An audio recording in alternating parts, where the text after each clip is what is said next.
Ay guys, may panibagong trouble tayong gagawin. So, naibaba na natin yung tangke guys. Ayan guys, oh. Ang problema sa kanya guys is sira yung kanyang fuel pump. So, bumili tayo ng, pinabili natin si Sir ng fuel pump na bago. Ito yung kakabit natin guys, oh. Bago.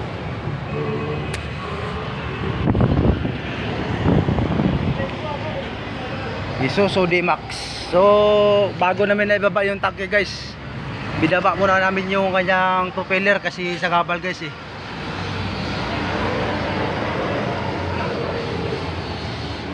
So, bago nga pala natin na ano yung trouble guys, nagpalit muna si Sir ng fuel filter. So, ngayon napalitan na ng fuel filter. Di pina-start, umi-start. Ngayon, mga after 3 minutes guys is namatay yung makina ni Sir, tapos ayaw na umi-start. So yun, na trouble natin, na problema sa kanya guys is yung kanyang fuel pump, ayaw na gumana. Ha? Pwede din. So kakapit lang natin.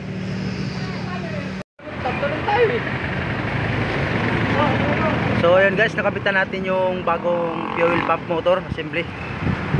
So sasalpak na natin ito guys. Guys. So ayun guys, nakapitan natin yung kanyang tangke. Ayaw ano lang, differential na lang ang propeller na lang ang ano guys, kakabit, higpitan na lang guys yung kanyang bolt. Higpitan na lang ni Rick. So nakabit na yan lahat guys, mga bolt. Okay. So papandarin lang to guys. So testing na natin guys kung i-start ba. Shoutout kay boss. On-off po natin so para magkaroon ng laman yung fuel filter.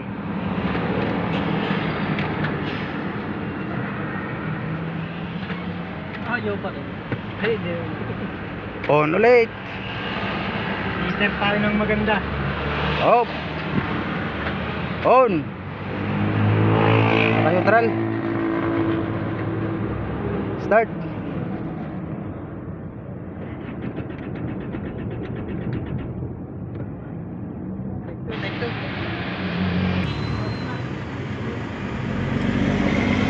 So ayun guys, umi-start na yung ating Isuzu D-Max. Uy, makakauwi na si boss. Shoutout kay boss. Ha? Patay. Patayin muna natin guys kasi. So start na ulit guys. Thank you. Okay.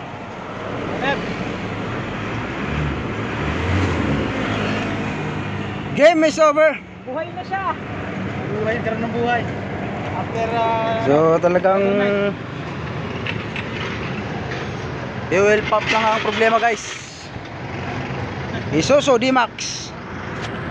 Anong model ito sir? 2007. 2007 model guys. So bye bye guys. Thank you for watching.